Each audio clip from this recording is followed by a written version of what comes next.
Комплектісіне келетін болсақ, не бар деп сұрайтын кісілерге қараңыздар.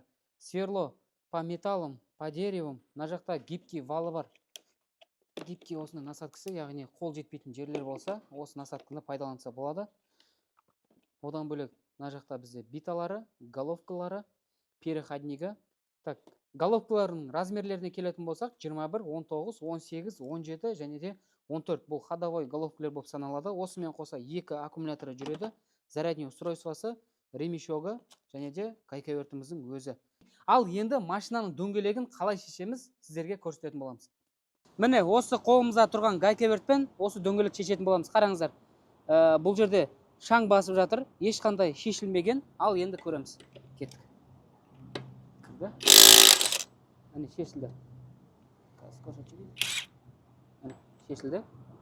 Қайтадан орнына қатырып қоямыз.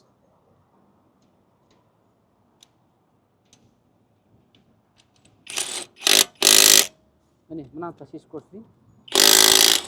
Міне, ойланып атқан жоқ, смело шешіп жатыр.